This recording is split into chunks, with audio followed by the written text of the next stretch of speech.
Hi friends, आप सभी कैसे हो। आशा करता हूँ कि आप सभी अच्छे होंगे। आपका हमारे चैनल वीके जाटोल क्लासेस में स्वागत है। आज के इस वीडियो में हम 14 मार्च 2024 के मुख्य करंट अफेयर्स और उनके एक्सप्लेन के बारे में चर्चा करेंगे। प्रश्न नंबर 1, हाल ही में कौन सा देश आत्मनिर्भर एआई उन्नति के लिए 10,000 जीपीयू सुपर कंप्यूटर का निर्माण करेगा? दोस्तों, आपका सही आंसर भारत देश होगा। व्याख्या। केंद्रीय मंत्रिमंडल ने 7 मार्च 2024 को भारत एआई मिशन के लिए 5 वर्षों के लिए 10,372 करोड़ रुपए के परिव्यय को मंजूरी दी है। इसका उद्देश्य सार्वजनिक निजी भागीदारी के माध्यम से कृत्रिम बुद्धिमत्ता में नवाचार को बढ़ावा देना है।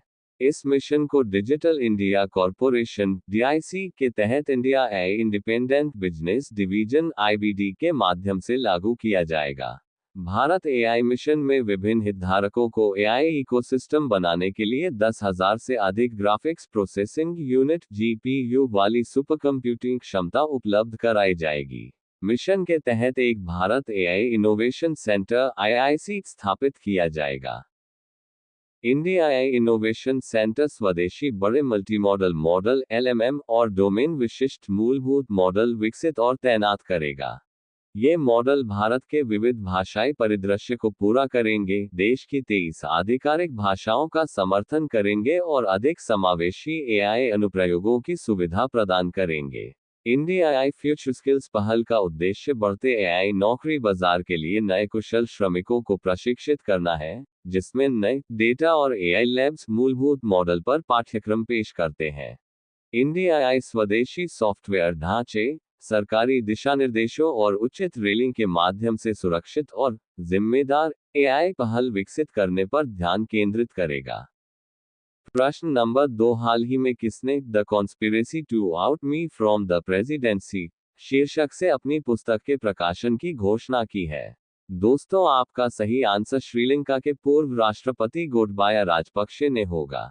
व्याख्या। गोटबाया राजपक्षे ने the conspiracy to out me from the presidency शीर्षक से अपनी पुस्तक के प्रकाशन की घोषणा की और कहा कि यह अंतर्राष्ट्रीय स्तर पर प्रायोजित शासन परिवर्तन ऑपरेशन के प्रत्यक्ष अनुभव की व्याख्या करती है। किताब में उन्होंने इसके बारे में खुलासा करते हुए कहा कि चीन और अन्य देशों के बीच भू राजनीतिक लड़ाई के कारण उनका पतन हुआ है। राजपक्षे ने इस दौरान किसी देश का नाम नहीं लिया। हालांकि अमेरिका लगातार श्रीलंका को चीन के कर्ज के जाल में फंसने से जुड़ी चेतावनी देता रहा है। श्रीलंका से भागने के लिए उन्होंने एक सैन्य विमान का इस्तेमाल किया। बाद में सिंगापुर से उन्होंने अपना इस्तीफा ईमेल किया, लेकिन अब वह वापस लौट आए हैं। चीन ने श्रीलंका में कई प्रोजेक्ट को फंड किया है। इसमें हम्बनटोटा में कन्वेंशन सेंटर और हवाई अड्डा शामिल है, जिसे शायद ही कभी इस्तेमाल किया जाएगा। इसी कारण से लोगों ने इसे सफेद हाथी करार दिया। श्रीलंका पर चीन का सबसे ज्यादा कर्ज भी है। राजपक्षे को 2019 में बहुमत से चुना गया था। 3 साल से भी कम समय में श्रीलंका की अर्थव्यवस्था के साथ ही उनकी लोकप्रियता भी कम हो गई। देश में खाने पीने का संकट देखा गया, साथ ही पेट्रोल की लंबी लंबी कतारें देखी गईं। प्रश्न नंबर 3, हाल ही में किसने 5वें ओएनजीसी पैरा गेम्स का उद्घाटन किया है? दोस्तों, आपका सही आंसर हरदीप सिंह पुरी ने होगा। व्याख्या। केंद्रीय मंत्री ने 8 मार्च 2024 को त्यागराज स्टेडियम, नई दिल्ली में आयोजित होने वाले 5वें ओएनजीसी पैरा गेम्स का उद्घाटन किया। यह पैरा गेम्स 10 मार्च 2024 तक चलेगा। उन्होंने कहा कि देश पहले ही टोक्यो पैरालंपिक 2020 में कुल 19 पदक, 5 स्वर्ण, 8 रजत और 6 कांस्य पदक जीत चुका है। उन्होंने बताया कि हाल ही में चीन के होंगझू में आयोजित एशियाई पैरा गेम्स 2023 में भारत ने 111 पदक, 29 स्वर्ण, 31 रजत और 51 कांस्य पदक जीते। उन्होंने कहा कि ग्रामीण क्षेत्रों में खेलों को बढ़ावा देने और प्रतिभाओं को खोजकर उन्हें मुख्य धारा में लाने की सोच के साथ प्रयास किए जाने चाहिए। इस 5वें ओएनजीसी पैरा गेम्स में कुल 371 एथलीट भाग लेंगे, जिसमें विभिन्न खेल विधाओं में 249 ओएनजीसी खिलाड़ी सक्रिय रूप से भाग लेंगे। इस पैरा गेम्स में ONGC, IOCL, BPCL, HPCL, EIL, OIL और गिल सहित विभिन्न तेल एवं गैस सार्वजनिक उद्यमों के athlete athletics, badminton, table tennis और व्हीलचेयर रेसिंग जैसी खेल प्रतियोगिताओं में एक दूसरे को टक्कर देंगे। इस खेल प्रतियोगिता में अर्जुन पुरस्कार विजेता और para badminton star Mansi Joshi, Arjun पुरस्कार विजेता और पैरा ओलंपियन कांस्य पदक विजेता मनोज सरकार और ओएनजीसी के कप्तान एसके सांगवान सहित प्रतिष्ठित खिलाड़ी भाग लेंगे। प्रश्न नंबर 4, हाल ही में कौन टेस्ट क्रिकेट में 700 विकेट लेने वाला तीसरा गेंदबाज बन गया है? दोस्तों, आपका सही आंसर जेम्स एंडरसन होगा। व्याख्या: इंग्लैंड के सबसे अनुभवी तेज गेंदबाज जेम्स एंडरसन ने भारत के खिलाफ धर्मशाला टेस्ट में कुलदीप यादव का विकेट लेकर इतिहास रच दिया है। कुलदीप यादव के रूप में उन्होंने अपने टेस्ट करियर का 700वां विकेट लिया। इसी के साथ एंडरसन टेस्ट क्रिकेट में 700 विकेट का आंकड़ा छूने वाले दुनिया के पहले तेज गेंदबाज और कुल तीसरे खिलाड़ी बने हैं। एंडरसन को यह उपलब्धि हासिल करने में 187 मैच की 348 पारियां लगी। एंडरसन के नाम टेस्ट क्रिकेट में बतौर तेज गेंदबाज सबसे ज्यादा गेंदें डालने का भी वर्ल्ड रिकॉर्ड है। वह अभी तक 21 साल लंबे टेस्ट करियर में लगभग 40,000 गेंदें डाल चुके हैं। टेस्ट क्रिकेट में सबसे ज्यादा विकेट चटकाने वाले गेंदबाजों की करें तो श्रीलंका के मुथैया मुरलीधरन 800 विकेट के साथ इस सूची के टॉप पर हैं। वहीं शेन वॉर्न 708 विकेट के साथ इस सूची में दूसरे पायदान पर है। प्रश्न नंबर 5, हाल ही में राष्ट्रपति द्रौपदी मुर्मू ने किसे राज्यसभा सांसद के रूप में मनोनीत किया है? दोस्तों, आपका सही आंसर सुधा मूर्ति को होगा। व्याख्या: मशहूर बिजनेसमैन और इन्फोसिस के को-फाउंडर नारायण मूर्ति की पत्नी सुधा मूर्ति को राष्ट्रपति द्रौपदी मुर्मू ने राज्यसभा के लिए मनोनीत किया है। उनका जन्म 19 अगस्त 1950 को शिगांव में हुआ। उन्होंने इन्फोसिस के को-फाउंडर नारायण मूर्ति से साल 1978 में शादी की। सुधा मूर्ति इन्फोसिस फाउंडेशन की अध्यक्ष होने के साथ साथ एक राइटर भी हैं। उन्होंने कई किताबें लिखी हैं। उन्होंने बताया था कि कैसे उन्होंने 10,000 रुपये की रकम अपने पति नारायण मूर्ति को उधार दी थी और उसी से इन्फोसिस की स्थापना की गई थी। संविधान के अनुच्छेद 80 के तहत राज्यसभा के 245 सदस्यों में से 12 को सरकार की सिफारिश पर राष्ट्रपति द्वारा नामित किया जाता है। अनुच्छेद के प्रावधानों के अनुसार नामांकित सदस्यों को साहित्य, विज्ञान, कला और सामाजिक सेवा जैसे क्षेत्रों में विशेष ज्ञान या व्यावहारिक अनुभव होना चाहिए। प्रश्न नंबर 6, हाल ही में किसने झारखंड में 3 दिवसीय राष्ट्रीय डेयरी मेला और कृषि प्रदर्शनी का उद्घाटन किया है?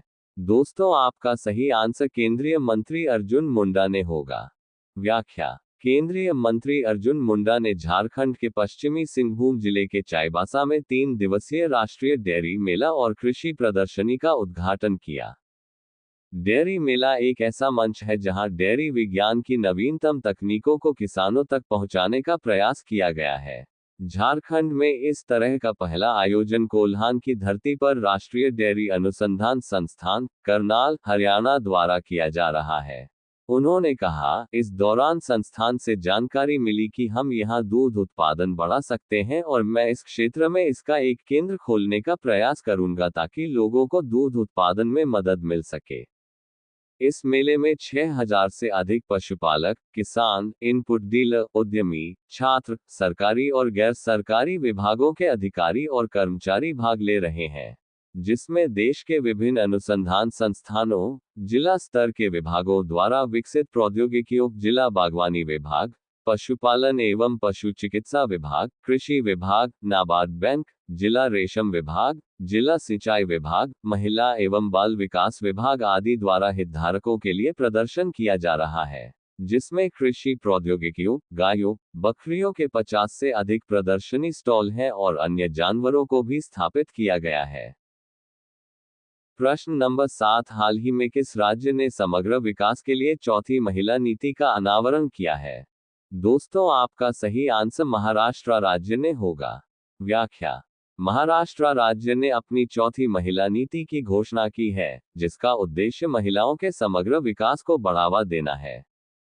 महाराष्ट्र राज्य ने 1994 में अपनी पहली महिला नीति की घोषणा की, उसके बाद 2001 में दूसरी और 2014 में तीसरी नीति की घोषणा की। चौथी नीति बाकी नीतियों से अलग है, क्योंकि इसमें एक व्यापक कार्यान्वयन योजना, प्रगति को ट्रैक करने के लिए स्पष्ट मानक और निर्दिष्ट विभागीय जिम्मेदारियां शामिल हैं। इसकी सफलता सुनिश्चित करने हेतु इसके कार्यान्वयन की निगरानी के लिए विभिन्न स्तरों पर 3 समितियां स्थापित की गई हैं। महाराष्ट्र को महिला नीति शुरू करने वाला पहला राज्य होने का गौरव प्राप्त है। ये नवीनतम पुनरावृत्ति न केवल महिलाओं की सामाजिक और आर्थिक उन्नति पर जोर देती है, बल्कि 8 मूलभूत सिद्धांतों पर भी जोर देती है जो हमारे समाज में समानता प्राप्त करने के लिए महत्वपूर्ण है। नीति का उद्देश्य वंचित क्षेत्रों में मुफ्त स्वास्थ्य जांच शिविर और बेहतर नैदानिक सेवाएं प्रदान करना, डे केयर सेंटर स्थापित करना, किशोर लड़कियों के लिए शिक्षा सुनिश्चित करना, यौन उत्पीड़न से निपटना, लिंग समावेशी कृषि विकास को प्रोत्साहित करना और कामकाजी महिलाओं के लिए छात्रावास और खेल बुनियादी ढांचे प्रदान करना है। प्रश्न नंबर 8, हाल ही में किसने महतारी वंदन योजना का उद्घाटन किया है? दोस्तों, आपका सही आंसर प्रधानमंत्री नरेंद्र मोदी ने होगा। व्याख्या: प्रधानमंत्री नरेंद्र मोदी ने रविवार को छत्तीसगढ़ में महतारी वंदन योजना का उद्घाटन किया।